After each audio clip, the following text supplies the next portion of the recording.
supports, I should say.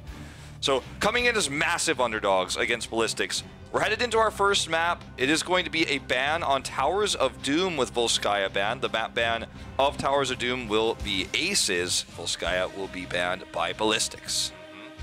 I think this kind of tells us something already about Team Ace, that they're not really too ready about Ballistix's rotations. They're known for their rotations since L5, the beginning of L5. I think it's a very good ban in terms of rotation because maybe they're not really thinking of catching it the global way, but they actually picked Dragonshire instead.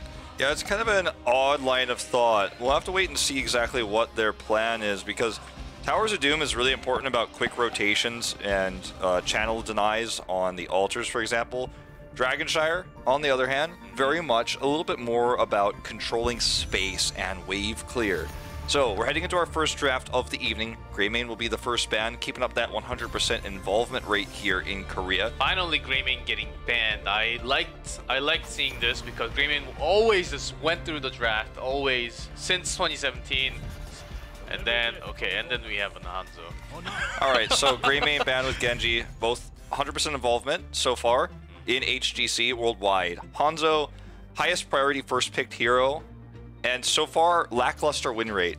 And this is not uncommon for new heroes that jump to the top of priority in picks to have poor win rates because they're picked by so many teams. Obviously, some teams are weaker, right? And they still pick them first time and they choose first pick, then these heroes will have a low win rate. So Hanzo yet to impress so far in HGC Korea, and we'll see if that changes over time. Hanzo needs to have a strong front line to actually give him the power to do that damage that he's so good at doing. Exactly, so that's why you also need to make your own front line. Lots of Arthurs, we saw lots of Muradin, some ETCs coming out.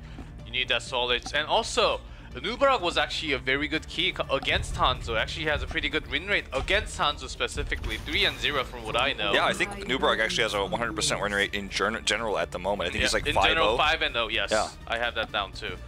So, which means I think we're at the stage where we actually have like counters against what the other team is going to have all the time. So they choose a tank later on, instead when we just used to have Muradin ETC all the time to split it between two teams. That was not fun. But nowadays we actually have all the themes. We understand our own, we understand the enemy, and then we choose a tank to try to soft counter, hard counter. We're in this meta, guys. Yeah, there's a lot of depth with the new heroes that have been released, and throughout 2017 we had a lot of great reworks. Tastar, one of them, speaking of which, he is locked in now for Ace here in second rotation. Sonya will be locked in with him. Let's say Sonya is the best solo laner that synergizes so far with Hanzo, because we have tanky top laners like Sonya, you have Dahaka, for example. Arthas is also pretty solid as a solo laner with Hanzo paired together, but I think taking this solo lane approach, going into double support, is a good way to counter what Hanzo can do, because his damage is slow and sustained, so double support will be strong against that. Comes that Uther. We've seen Uther paired with Hanzo a lot so far, to pretty little success. Seen mostly by yesterday Feliz prioritizing that in Korea. And also speaking of Nubarak, we see that Ballistix really prioritizing Nubarak before the second ban phase. They wanted to have that to cocoon, because it seems like very likely that Ace is going to have the double support along with the Tastar. If they lock out some mages or even Tastar or the support, very likely Lucio if not banned. So, and then they don't have anyone for protection. So that's exactly how they're going to use it. So you have Malthel ban here to dominate the solo lane. This has been the key in most matches of HGC Korea. We had 8 games played yesterday, and the top lane has really been a dominant force. Dragonshire, the solo lane, considered to be by many Korean pros to be the most important matchup, is who you go against up there. Can you get the ganks if you have a bad matchup? Banning the Malthel just removes that entirely. A Tracer ban, a little bit unusual. Might even be the first time she's banned in HGC globally. It's because of her synergy with Tastar, her ability to rotate. You can farm up pulse bombs really easily on this map if you're in the 4-man. Then you can threaten that top lane, and that's what they're worried about. That's why you know, they want to draft a hero that can do okay against Sonya and not have to worry about those ganks. And you'll say, why are they banning a Tracer instead of Vala? Vala, Ariel synergy, it's still there. It's still there, but there are there were way too many games, and they are all now experienced. They have answers against the aerial comp so much, like Chromie. Any mages from the backline, even Gul'dan in this map, it's so good of a counter for them. And Vala hasn't escaped, but once she's caught, she's just basically gone. So we keep on seeing Tychus a little bit more here and there. I think Tychus will soon rise up a little bit more, especially on Dragonshire sometimes. Tychus is very popular in North America too, and now we're going to get that question answered. Who will be the secondary DPS here for this team? Because there's a few questions now that need to be answered for Ballistix. The first one is going to be, how do we deal with the solo lane Sonya? Are we going to have a hero that could peel against that? Hanzo will have some trouble. Limberock can do a little bit to peel against that. Uther can Divine Shield Hanzo, but they're looking for a DPS, I think, that's going to want to try to help burst down the Sonya when she comes in the front lines. And then, you know, they're trying to wonder what is going to be the main carry DPS here. Is it going to be a Vala? Do we want somebody that can deal with Vala like a Gul'dan, as you mentioned? Not going to be very strong against the tough front line of the Muradin and the Sonya. So Gul'dan a tough pick here. Chromie as well, going to struggle when he's got these strong frontliners in your face, trying to do that mage damage. Hanzo can help, but this is a tough rotation here for Ballistix. They're going to go ahead and get that Tychus you mentioned. That helps burn down the front line, helps deal with the Muradin, helps deal with the Sonya, and Leoric is going to be a strong solo lane matchup against the Sonya. Even Leoric, the first time in Korea, of course, we saw a few times in EU already from last night's matches. Ballistix, they have a crazy front line. Nubarak with the spell armor, and also Leoric, who can also use the trait and come back to life all the time. Here comes Vala after the Tracer Bend, but is that going to be enough with just Tastar and Rehgar? That's the question that we will have answered in this game. Hanzo versus Vala as a matchup is very exciting because it's probably going to be auto attack Vala in this case, and Hanzo, if he gets into range, it's going to be a poke war between him and Vala, but he's not alone because they have a Nubarak to disrupt Vala. But I like the Vala pick given that they didn't take those heroes that can disrupt the Vala. For example, they didn't take the Gul'dan, they didn't take Chromie. Gul'dan can ruin a Vala if the Horrifies are well placed, and if you have that extra wave clear for the 4-man. It's an old comp, what we're seeing here from Ace, a comp you could easily see back in spring to winter of 2017, the double support meta. And Leoric, can he lock down that Vala? Can he trap her to get those kills? That is what we are going to find out as we head into this one. Ballistix blue side, Ace on red side as we head into this map. And exciting to see SC on his first career game of Hanzo. Always been a great ranged assassin. If not, he was oftentimes on Genji, the other brother of Hanzo. But we see a lot of rise in Tychus, especially on Dragonshire, because of that minigun damage, but there are lots of ways they can stop it. Tychus is okay, has higher HP compared to Vala. If not, Ballistix would have taken Vala before. The reason why they're taking lots of other DPS instead of Vala, because sometimes they're picking tank, and Siege Tank was reworked, and they're thinking of something else, but Raynor does not fit anywhere, so I guess the answer is Tychus for now, but it's going to change later on also. Yeah.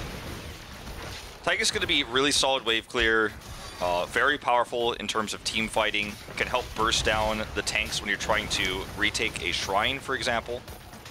Already Leoric leading the charge in the top lane. The Leoric-Sonya matchup is based on spears and drain hopes. Obviously, if you can get a slow onto Sonya, it can limit what she can do in the lane here, and she's going to have to deal with these minions. Even SDE going to look for the pick here. With a good grenade, they get this kill. There you go, that's it.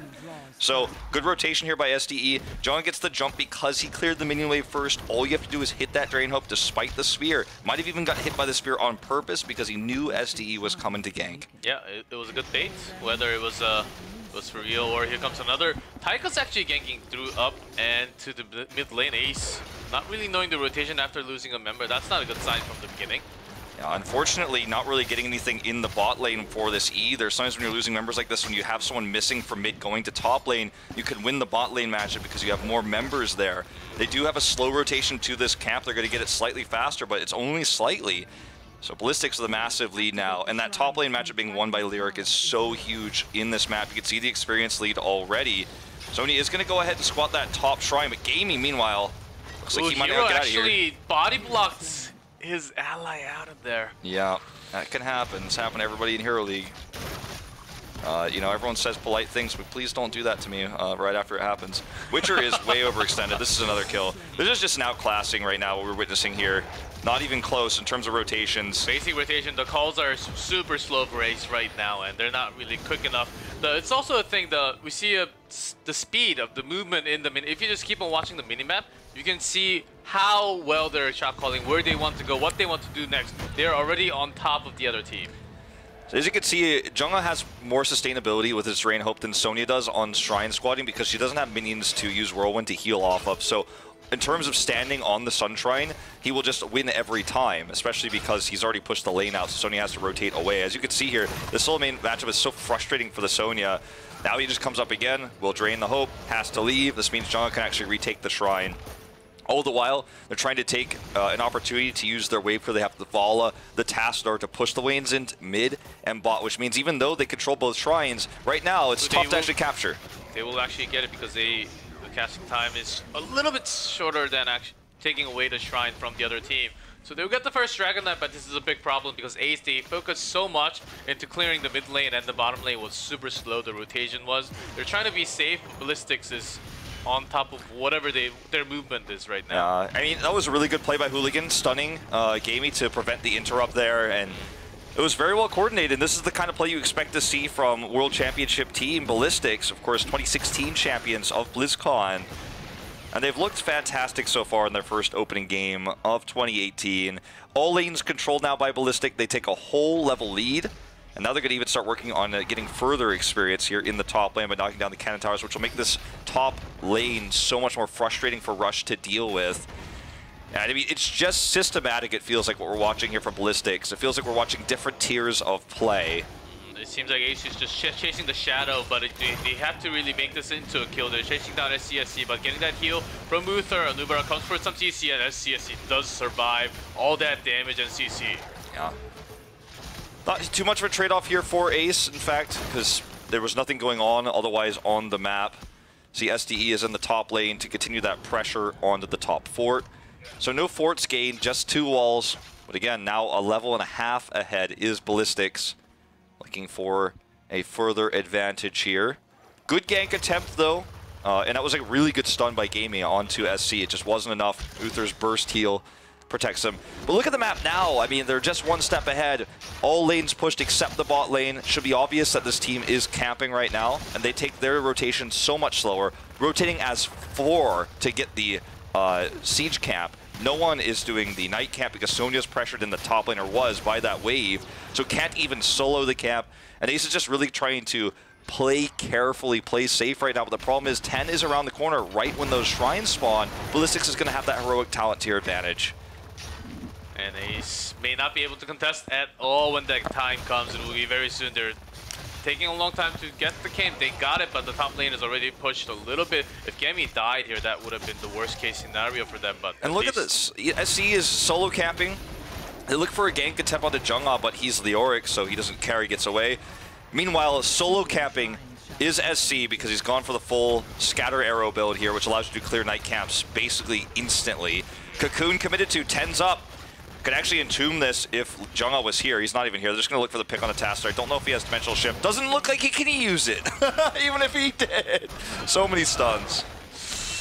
Ouch. Oh man, point click stun and also so many stuns from Anubara also available. So even that's a Tassadar dead, but that means wave clear is so much slower. They don't have anyone else to go to the bottom because they're missing at least some experience from any side. So they're making this push. So I like it at the same time, but actually this push needs to be stopped. I mean, it's something they've decided to do.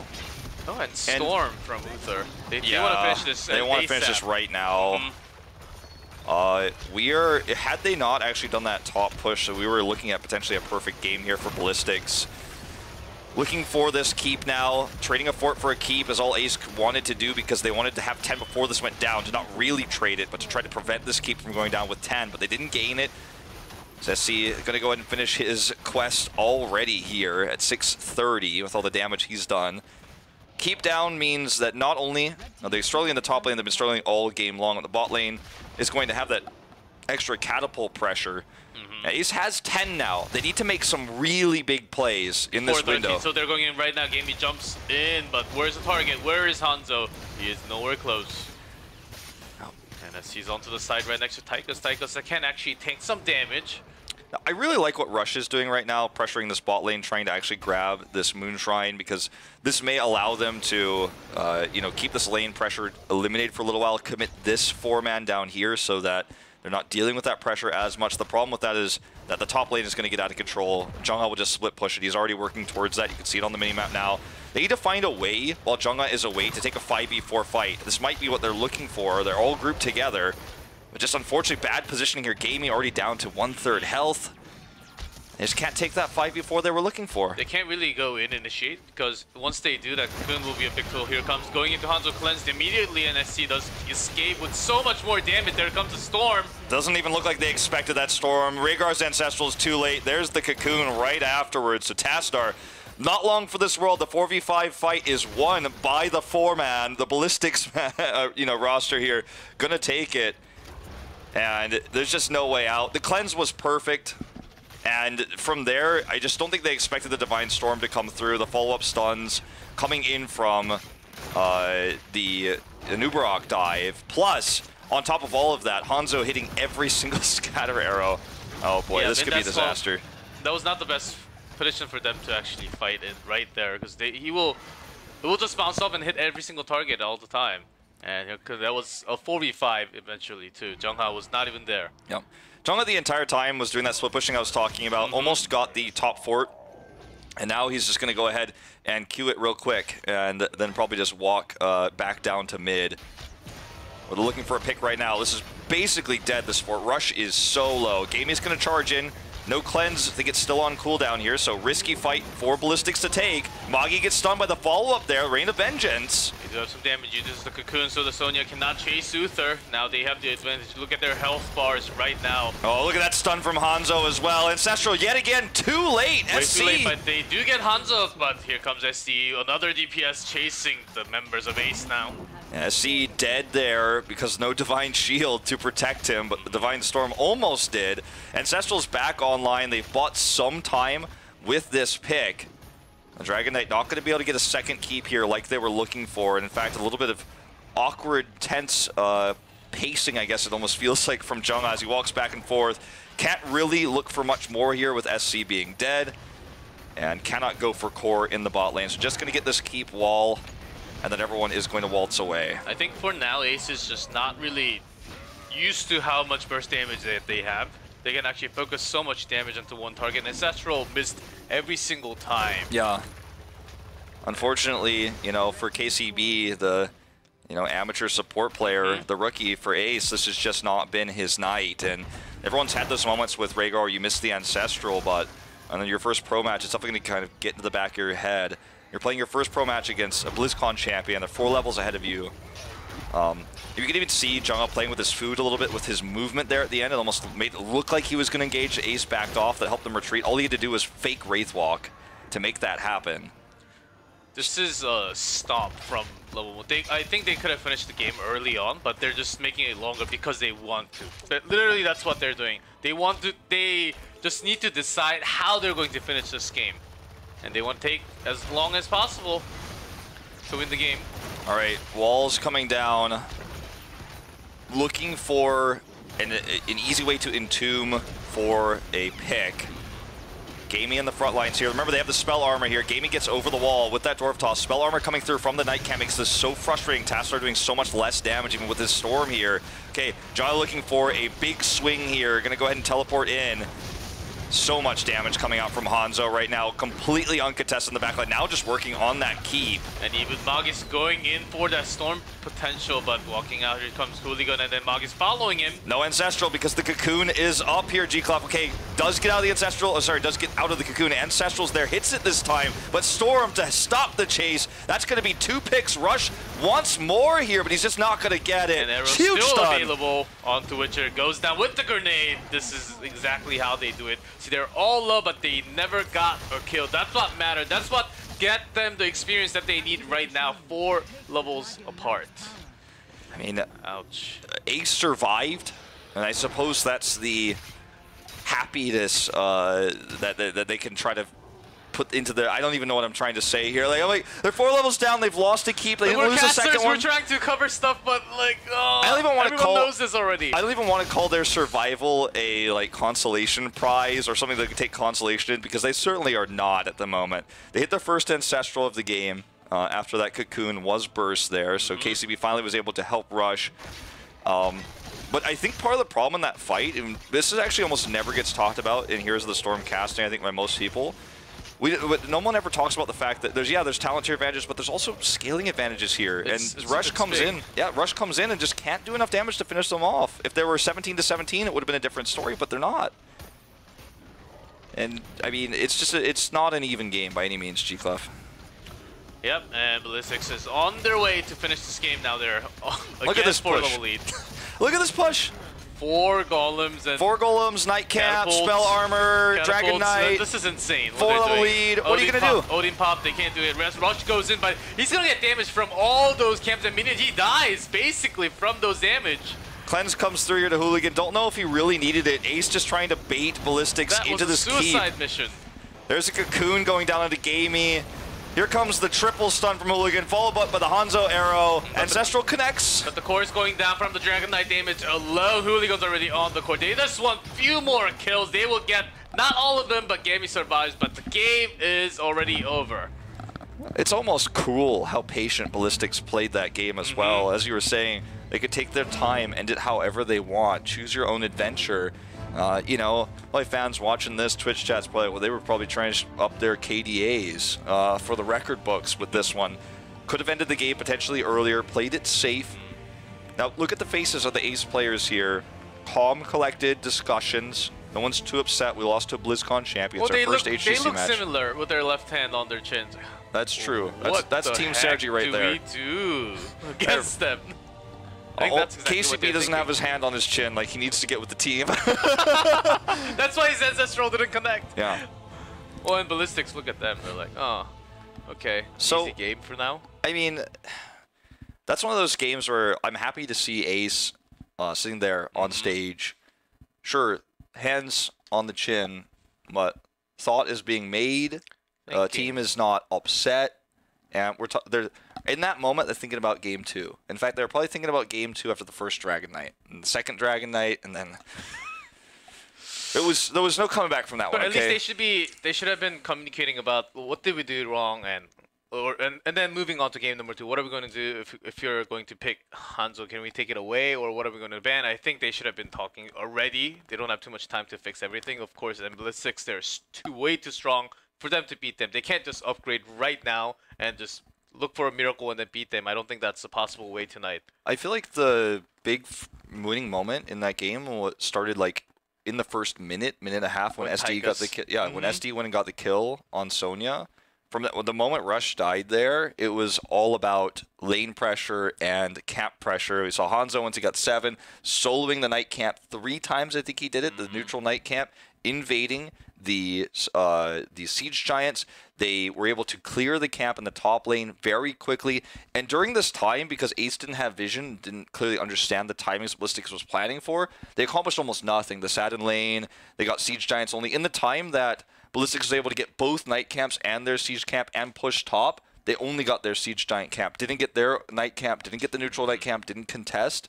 And it all came back to the fact that Rush wasn't really ever there. He always had to be dealing with Leoric's pressure, struggling to hold on to that Sun Shrine, and that all goes back to that first pick that SDE got in the top lane. We talk about it so much, but the solo lane right now is super important, especially with the changes to the towers and how much damage they do and things like that. Like, if you can dominate that lane, I mean dominate it, it's so important. Yep, exactly. When I saw the first gank onto Sonya, I was like, okay, things can happen. You can be nervous on your first day. Their very first competitive HGC match on this with the audience. You can be nervous, you can make mistakes. But when he came down, when Tychus came down and got another kill in the mid lane, and then when Vala was overextending in the bottom lane, and then I thought it was okay. This is not going well. Yeah, and then I see a 5v4, and then. Well, I lost my words. I have to go back and watch the replay, but the reason why Rush lost that fight so poorly, it was even a bad trade before SD got there, was because Lyric went to the lane first, so he had the minion wave cleared. So Sonya was able to heal off the minions for a second. She didn't actually time her whirlwind perfectly. I have to go back and watch this, but this is what I remember. And so mostly when she was trying to trade with Lyric, who was draining Hope to get the health, she was also fighting against the minions. SD just comes in there for the finishing blow. It was always going to be a bad trade.